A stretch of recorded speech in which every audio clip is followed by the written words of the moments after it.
there's a very common dynamic that shows up where one partner gets all worked up and the other partner gets all shut down.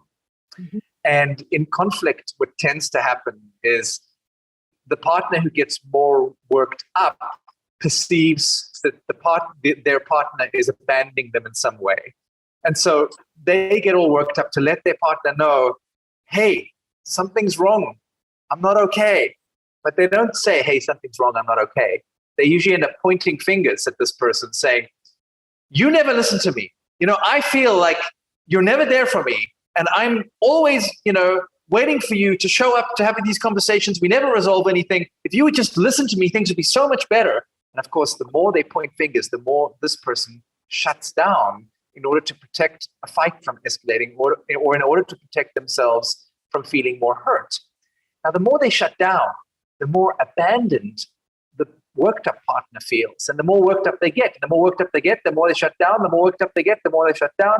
And round this couple go until doors are slammed, they're sleeping in separate beds, and they're not talking to each other for days. Okay? And I call, this is the most probably common relationship dynamic. It's called the demand-withdraw dynamic. And I call the person who gets all worked up the hailstorm, like hailing down a storm of hail upon their partner, okay? And the person who shuts down, I call them the turtle, because they hide kind of in their shell and disappear until they feel safe enough to poke their head out again. And hailstorms and turtles tend to be drawn to each other like opposite poles of a magnet. And they are two of 6 what are known as attachment styles. And they're the 2 most common ones, the hailstorm and turtle dynamic. And so if you can relate to this, I want you to know that you're normal. And as toxic as this relationship pattern is, there is a way to resolve it. And it's not a reason to end your relationship. It's very common in the power struggle stage. And I would guess 60% of the couples that I work with get stuck in this pattern. And my job is to help them get out of it. And what's so difficult about this pattern is that neither of you can see what's happening. It feels like it's just overwhelming you, like it has you, and instead of you having it. And when it overwhelms you, it's easy to just assume that it's their fault, that they're the problem. And the more we point fingers at our partner, the more they shut down, and the more they defend themselves and attack back. And then the more the worked up partner escalates, the more they shut down, and you're off to the races. And this pattern gets worse and worse until the worked up partner also shuts down and withdraws. And that's when both people leave the relationship. They might be living together, but they live together separate lives. The relationship freezes over and becomes like a cold, feels like a cold winter has come over the relationship. Both of them are pretending they don't need each other.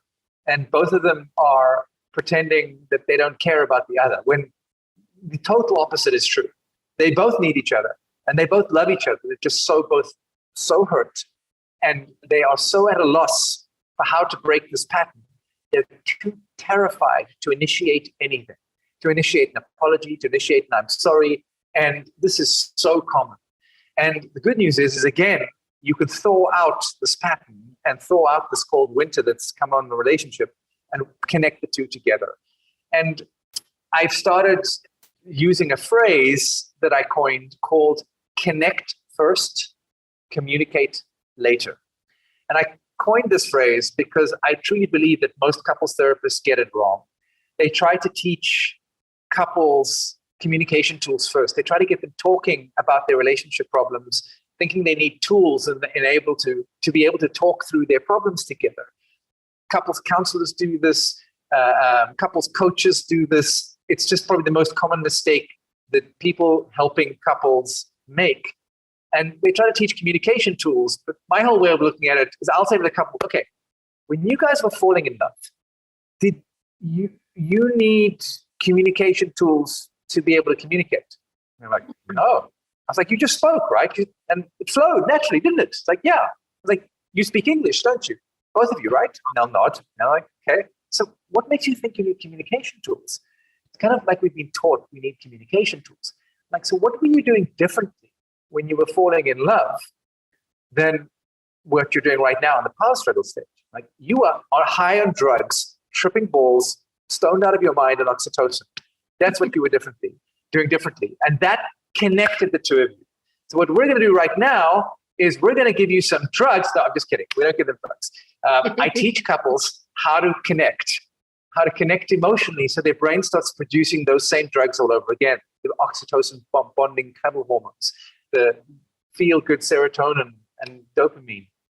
And once couples start feeling closely connected again, they can start talking again about their issues in a way that's kinder, in a way where they both feel safe. They don't have to automatically jump to their automatic defenses or attack.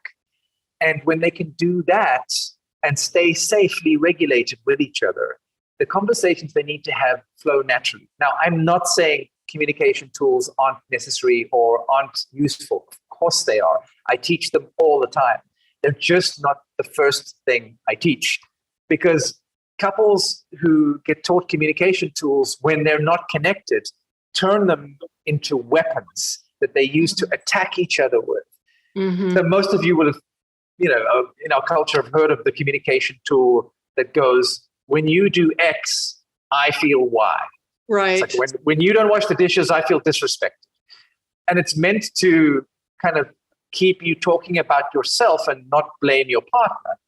But when a couple's disconnected, like I commonly hear things like, when you don't kiss me hello after work, I just think you're a stupid idiot and you're a jerk. and now that communication tools become a weapon that's empowered the person to attack their partner. And of course, the whole relationship blows up. And so I don't even touch communication tools for at least the first week or two working with my clients until they're connected enough. And I give them a bunch of exercises to get connected. And that's one of the most important pieces that I think you can take away from this interview when you're dating, especially if you're single and you're dating, is you want to focus on connecting first before you engage in any kind of conversation about anything that's on your heart, that's important to you, that might be a sensitive topic that you're afraid might blow up first. Make sure you get connected to your partner first. Mm-hmm. Yeah, I think that's so powerful. And you're right. It does kind of go counterintuitive to a lot of the advice that's given out there for couples. And if you're not connecting, the other person's not necessarily going to be able to hear you with these communication tools. If the hailstorm is elevated, thinking they're all right, and the turtle's hiding in there, thinking, "Oh my goodness, this person is so crazy, unreasonable, hailing on me." They're not going to be able to communicate. When they're in that mode.